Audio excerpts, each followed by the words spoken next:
Hello, it's Gemini Jazz here, and we are here tonight with something new. I'm calling this Contemplating Chiron. I will get into the name and all those particulars a little bit later, but this segment will be every Wednesday, and we will be doing some thought-provoking conversations regarding your mental health and psychology and how that pertains to your spiritual growth and spirituality. So, tonight our first topic will be depression. Um, I feel that depression is very prevalent nowadays. It's something that's kind of like growing rampantly. And this is a public health epidemic right now that's going on. And I say this mostly because the CDC has now determined that the suicide rates have gone up 30% within the last 30 years. And the ages are getting younger and younger. So there are more children now that are committing suicide, and this all pertains and, surrounds depression.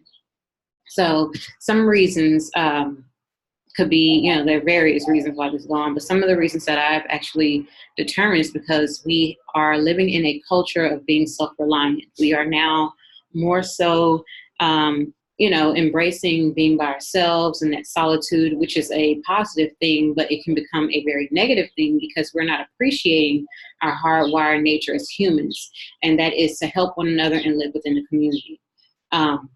Having a support system is something that is very serious, and it's something that we need as humans as part of our nature. So some of the other reasons that I've determined is because society is changing, and of course technology is advancing, and these are things that are supposed to make our lives much easier, and for the most part they do, until it begins to cause this disconnect. If you see, you even go out to restaurants and you see the entire family there, and everyone's on their phone, the ones engaging. So it's taking away from that connection that we need as humans to interact with one another. That also could cause a lot of issues with feeling sad and, so on and so forth. So basically, this kind of like goes back to us not being connected to our fundamental natures. And that just kind of brings you to the question, what exactly is depression? And how does all of these things go into people becoming depressed? Well, depression is just basically a mood disorder that prevents a person from enjoying and experiencing their optimal life and, absolute joy and happiness. I consider it to be a mental flu or a mental cold because it's preventable, it's treatable, and it's not permanent. Just like a regular cold or anything, you can prevent it, by taking certain precautions. You can treat it, and it does not have to be permanent in your life. So with that being said, if you look into the psychology of depression and exactly what it is, I'm going to take it back to some classical conditioning theories. So basically, classical conditioning says that depression is learned by association. Basically you associate certain stimuli or certain situations with those negative emotions. So say, for instance, in some cultures, they consider death to be a sad thing. And it can make you sad, it can make you depressed. But in other cultures, in Eastern cultures, they celebrate death. So it's all about how you associate certain situations and stimuli with those emotions. So if you move on to the social learning theory of it, basically that states that we learn to be depressed through observation, imitation, and reinforcement. So if you are seeing your parents as a child, just say your mom or your dad continuously, they have issues with losing a job, or they have issues in relationships, and you see that in these situations, your parents are sad or they're down. Well, then when these things happen to you, because of the continuous reinforcement and the observation of these things, you will then start imitating it once you become an adult and these things happen to you. That's kind of the synopsis on how the social learning theory breaks down depression on a psychological level. So basically, being depressed is a learned behavior. If you really break it down and get to the meat of it, it's a learned behavior. No one wants to be depressed. No one wants to just say, hey, you know what, I'm going to be depressed today. Nobody does that. Nobody wants to have that. So how do you get into this and how do you get out of it? Well, first we got to know exactly what it is, which is basically a mental flu. We got to know exactly how it was caused and how, why it comes in to our lives. And it's because of these conditioning things. So now that we know that this is all learned behavior, we take that and we understand that this, one of the symptoms from this is pessimistic. You become a pessimistic type of individual. And pessimism has 3 P's associated with it. Personalization, which is taking everything personally. Permanence, which is feeling that the situation will never change, it's going to be permanent. And pervasiveness, which is that negative self-talk. This is my fault, it always happens, I'm never good enough, blah, blah, blah. Those things. So those 3 P's. And if you take those 3 P's and you put them in a triad, I call it the pessimistic triad, and do my little makeshift here it goes.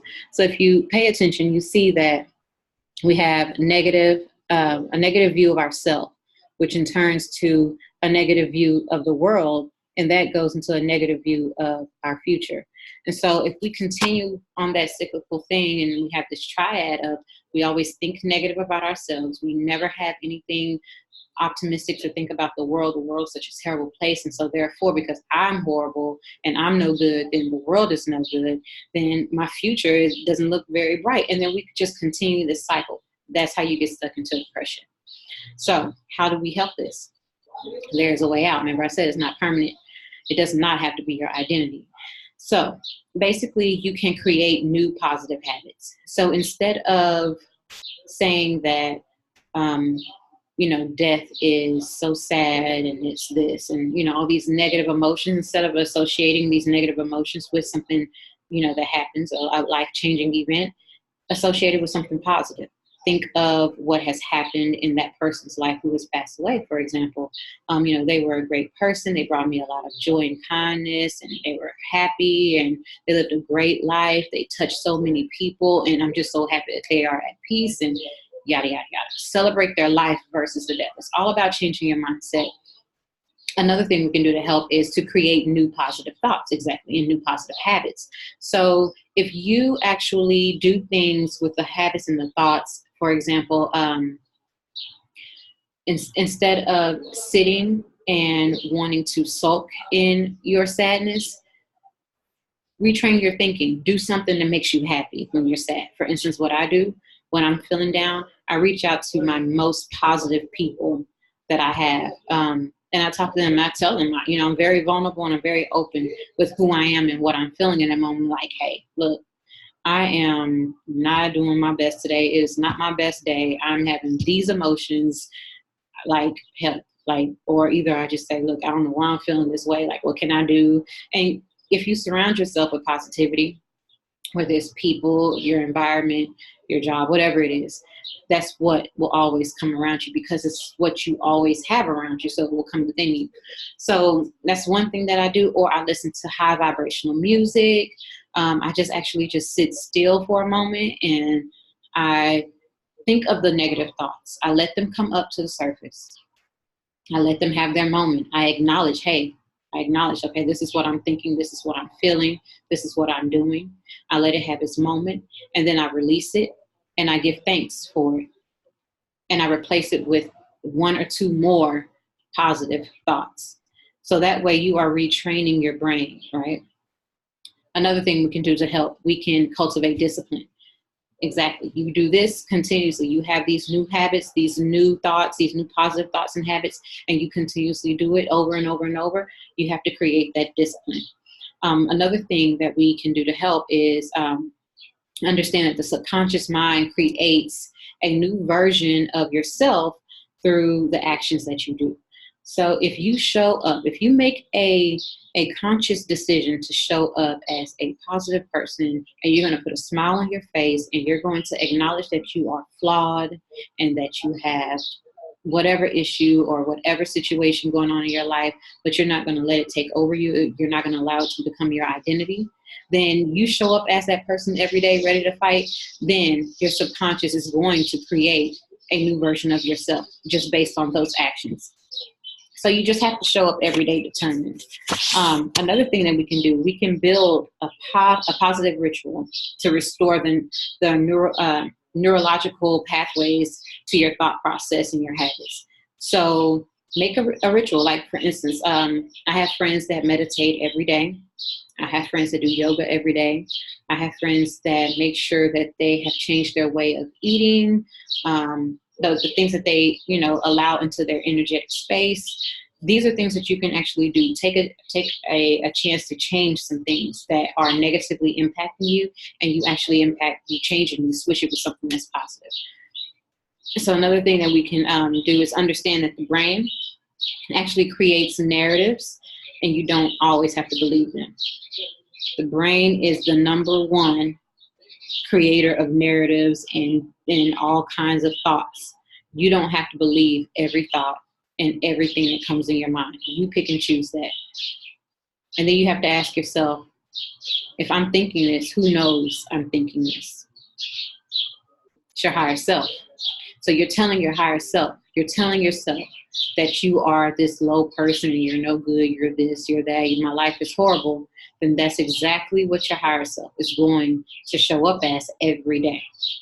So all it takes is just a little accountability and understanding that everything starts with you. It starts within your mind. Depression can take you to a place where you are unrecognizable even to yourself, your friends, your family. And I can say this with gratitude, and I can say this with all sincerity because I have suffered depression. I mean, there are so many, there's like 16 million people here in the United States, and they suffer depression, and that's not all the people. There are people who suffer in silence. I've never been clinically diagnosed with it, but I just know that I've had it. I know I have been in that situation to have depression, but 16 million that are diagnosed and on record. So just imagine the number of people who suffer in silence. So just know that if you do suffer from depression, that you do not have to make this your identity. It does not have to become you. There's a way out. And you just have to remain positive and take initiative that you are in control of your life. And I hope this has been a great conversation. Thank you for tuning in to Contemplating Chiron. This is Jasmine, over and out.